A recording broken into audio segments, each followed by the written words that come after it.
What's up, everybody? This is Quinn with RunLeadGen, and today we're talking paid ads, Google versus Microsoft or Bing. And I gotta just say, you guys, this is the longest my beard and my hair, for that matter, has been in probably 20 years. I'm doing a musical about Jesus during this Christmas season, and it has been kind of crazy. I don't generally wear a beard. Okay, that's not why you're here. You came to talk about paid ads.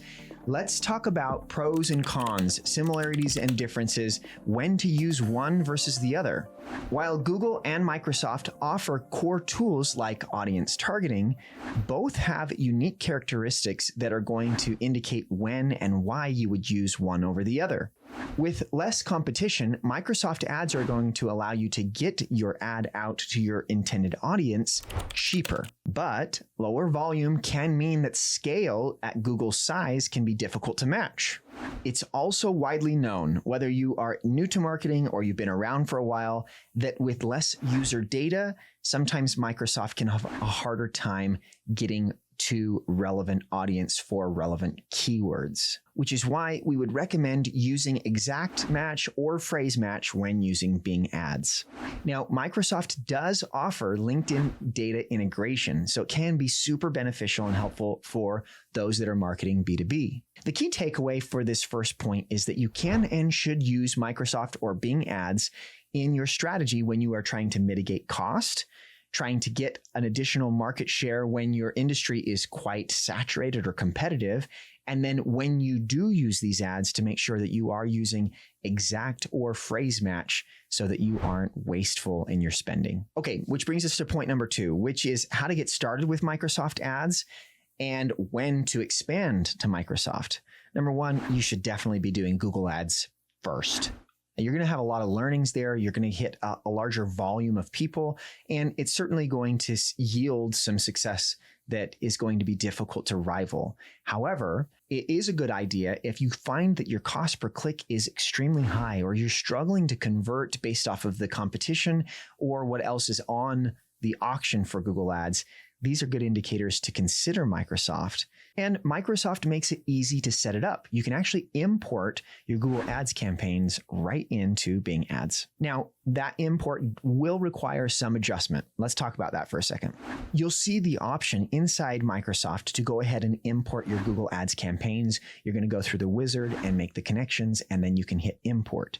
Once you do that, you want to make sure that your UTM parameters are adjusted. You don't want them to say Google, obviously. And it is a really important deal that you adjust your budget, because like we talked about earlier, it's going to be considerably cheaper to get to your audience. And so if you run the same budget that you're running on Google Ads, you could be spending a lot more money than you need to be efficient. Typically, we tend to see a Microsoft ad budget be around 10% of what it is on Google Ads. So go ahead and give it a try.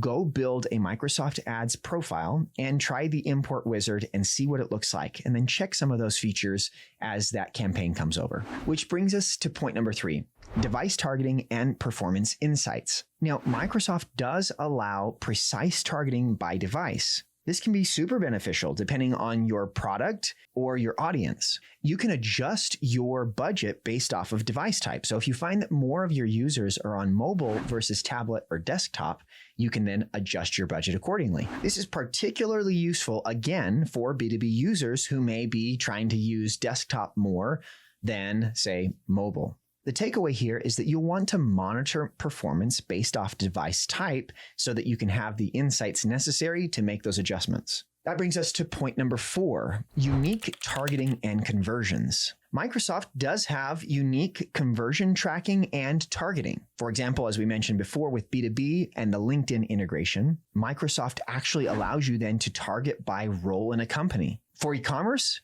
Microsoft allows you to seamlessly integrate with Shopify, which can make it really easy to automate your conversion tracking. Per usual, for lead tracking, you'll have to use a third-party tool, for example, a CRM or something like CallRail. Basically, if you are a B2B business, Microsoft ads can certainly be helpful because of the integration with LinkedIn. Which brings us to our 5th and final point for today, which is testing and optimizing.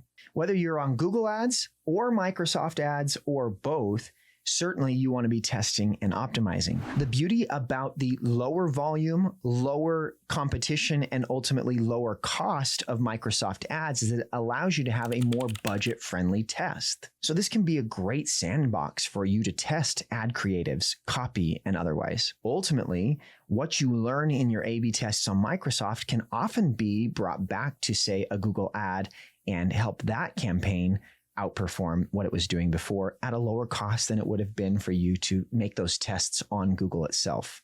You guys, that's it for today. If you want to learn more about Google ads, Microsoft ads, paid ads in general, go ahead and like and subscribe, as that's what we talk about on this channel. All things digital marketing, how to grow your business, how to grow your marketing career. If this is something that has been valuable to you, help us out.